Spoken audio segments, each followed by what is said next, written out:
अपमान होता है, अवहेलना होती है, तिरस्कार होते हैं, निंदा होती है, उपहास होते हैं, तो ऐसे में महाराज जी कार्य करना बहुत कठिन हो जाता है। ऐसे में खूब उत्साह पूर्वक काम करो। यदि हम गलत हैं तो सुधार कर लेना चाहिए, और यदि गलत नहीं है तो हमें बेपरवाह हो जाना चाहिए, हमें मस्त रहना चाहिए, हमें किसी की बातों में नहीं आना चाहिए। कभी सहन नहीं होता।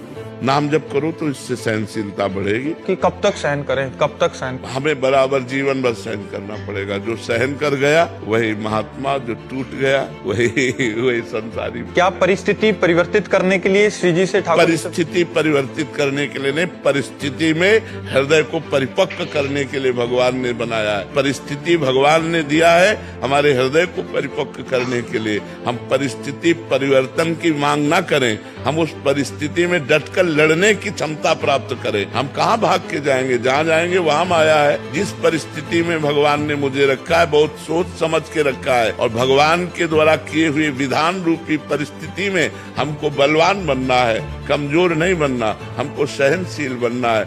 और जब आप सहन करने लगोगे ना तो आपको बुरा ही नहीं लगेगा, बुरा लगना ही बंद हो जाएगा। आप कहते हो कब तक सहन करना ही नहीं होगा, वो बुरा ही नहीं लगेगा। बुरा तब तक लगता है जब तक अहंकार रहता है। नाम जब करते हुए अहंकार जब भगवान के चरणों में समर्पित होता है फिर बुरा नहीं लगता, फिर हंसी आती है। जैसे पागल आदमी आपको कुछ बोले तो आपको बुरा नहीं लगेगा, क्योंकि आपको पता पागल है। ऐसे ये माया में पागल लोग हैं, यदि निंदा करते हैं, अपमान करते हैं तो हमें मुस्कुरा के चल देना चाहिए, हमें बुरा नहीं मानना चाहिए। और ये क्षमता आएगी भजन से, जितना भजन करोगे उतने सहनशीलता बढ़ेगी।